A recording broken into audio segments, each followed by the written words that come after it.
बुद्धी असून चालत नाही तयास मानव म्हणावे का? ओळखलत का मला? मी सावित्री ज्योतिराव फुले, सातारा जिल्ह्यातील खंडाळा तालुक्यातील नायगावच्या खंडोजी नेवसे पाटलांची मी कन्या. अवघ्या 9व्या वर्षी ज्योतिराव फुले माणसाशी माझा विवाह झाला. आणि हळूहळू मला कळायला लागलं की ज्या माणसाशी माझा विवाह झालाय तो काही साधा सुधा माणूस नाही, तर या जगाला एक ऊर्जा देणारा एक क्रांती सूर्यच आहे. त्या काळी बायांनी उंबरा ओलांडायची पद्धत नव्हती. आपण बरं, आपलं घर बरं आणि घरातली माणसं, स्त्री पुरुष उच्च नीच असा लय भेदभाव होता. पण या सर्वांवर एकच उपाय होता, ते म्हणजे शिक्षण. शिक्षणाचा ध्यास हा एकच विचार ज्योतिरावांच्या मनात होता. अशाच एकदा ज्योतिरावांच्या ब्रिटिश मॅडम त्यांना म्हणाल्या, mister Phule, so educated women first because if a woman educated.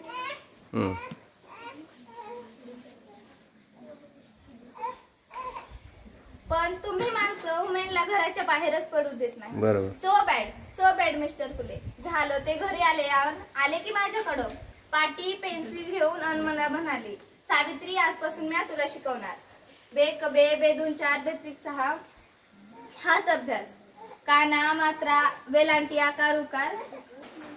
मी हळूहळू लिहायला शिकले, वाचायला शिकले आणि मी काव्य सुद्धा रचू लागले. अशातच 1 जानेवारी, होय शनिवारी 1 जानेवारी 1848 रोजी आम्ही पुण्यातील भेडेवाड्यात पहिली शाळा सुरू केली. मी पहिली शिक्षिका आणि मुख्याध्यापिका सुद्धा. शेळपटासारखं जगलात तर काम तमाम होईल, पण जर वाघासारखं जगलात तर नाव होईल. पण समाजाचा मात्र धर्म बुडाला म्हणून कोल्हेकुई सुरू होती. अहो, सर्वसामान्य माणसानं जर कोणता शिक्षण घेतलं तर कोणता धर्म बुडतो? इतका तकलादू असू शकता का हा धर्म? धर्मासाठी माणूस की माणसासाठी धर्म? मी शाळेत जाताना चिखल फेकलं, सहन केलं, शेण फेकलं तरीही सहन केलं, पण आता माझ्या सहनशीलतेचा अंत झाला होता. आणि अचानक एक तरुण माझ्या समोर येऊन म्हणतो, ए टवळे, कुठे निघालीस? आधी आमच्या पोरीबाईंना शिकवणं बंद कर. तुला तुझी अब्रू प्यारी हाय की ते शिक्षण? कदाचित त्याला माहित नव्हतं आम्ही सुद्धा ज्योतिराव पैलवानांच्या पत्नी होते. अशी घेतली आणि सणकन त्याच्या कानाखाली लावली आणि सुनावलं, आता आलायस थोपाट फुटले, पण पुन्हा मात्र आलास ना तर या रक्तानं ही धरती रंगवे.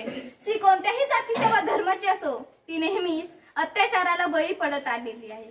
इंग्रज सरकारनं सतीबंदी प्रकाशन सुरू केलं, सतीबंदी सुद्धा सुरू केली. आम्ही विधवा महिला काशीबाईच्या म्हणजेच यशवंताला दत्तक घेतलं, त्याला वाढवलं, मोठं केलं आणि त्याला डॉक्टरही बनवलं. अशातच पुण्यात प्लेगची साथ पसरली. काखेत गाठ घेऊन लोक थाट मरू लागली.